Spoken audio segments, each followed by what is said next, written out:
Hey, my name is Crispin Jensen, owner and founder of Lifestart Training. This week, we will be diving into the Good Samaritan Act and why you're covered even if you don't know what you're doing. Okay, so last week I wrote about how I was shocked at the inconsistent information retained by most of my participants from previous first aid classes that they have taken. One thing I do hear over and over consistently is how people feel like they don't have the skills to confidently save a life if needed, regardless of how many times they have taken first aid classes previously. Many worry about the consequences of doing something wrong and what will happen if they do. Or perhaps they're worried about making it worse. The one thing I like to ask my participants is, what is worse than dead? Dead kind of seems like the worst day ever at this point. So breaking a few ribs while performing CPR isn't necessarily going to make things worse. If anything, CPR can actually save a life. And if you really want to get down to it, they don't even do anything for broken ribs anymore. They don't tape, they don't wrap, they just tell you to go home and try not to cough or sneeze for the next 2 to 3 months until it heals. Breaking ribs is one of the common concerns that I get from most participants during your CPR class.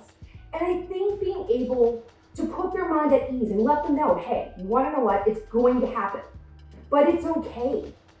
This will give them the confidence to not live in fear. This is why we have the Good Samaritan Act, so that way participants can understand that even, if they don't know what they're doing, but they're doing reasonable acts with the intentions to do good and not to further harm, they're covered. I am still surprised at how many participants have absolutely no idea that there is some form of a Good Samaritan Act all across Canada. As instructors and business owners, we need to step it up. There are so many instances where we are the link to teach people how to be the connection between life and death during an emergency situation. What we are doing clearly is not enough, considering that our out-of-hospital cardiac survival rates are still less than 10% all across Canada. We suck. There are over 35,000 deaths from heart-related incidences in Canada every single year. This is the leading cause of death in Canada because over a third of Canadian deaths are from coronary disease. To put it into perspective, that's almost 100 per day, 4 per hour, or 1 every 15 minutes. In all of my classes, I like to draw a little diagram. I like to show how quickly a brain can die without oxygen and without breathing. So I kind of make it like layers of an onion. Within your first 4 to 6 minutes, your brain begins to die without oxygen. And then you are clinically classified as dead by the time you hit the 10-minute mark. I like to go through and explain to participants each step and what it looks like. So I go through 4 to 6, 7, 8, 9, 10. And then I let them know that at the 10-minute mark, the person is brain dead.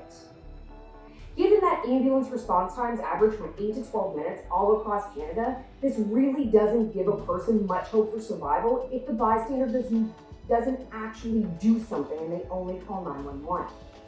Being able to have these visuals for participants and seeing how quickly they die without oxygen to the brain, this shows them what their response times are for their area, and it hits home to them so they can see that if there is an emergency, if they do nothing, their loved one will most likely die.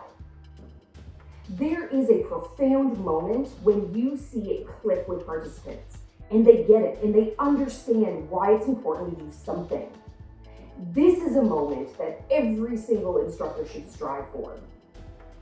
As instructors, we need to instill confidence in the participant, make learning fun and memorable, and ensure that the participant feels no hesitation or doubt to act quickly in an emergency to help save a life. The moral of this blog post is, as long as you are not doing tracheotomies with a ballpoint pen that you've seen on TV, you are covered. Okay, so stay tuned next week for our post on women versus men heart attack statistics.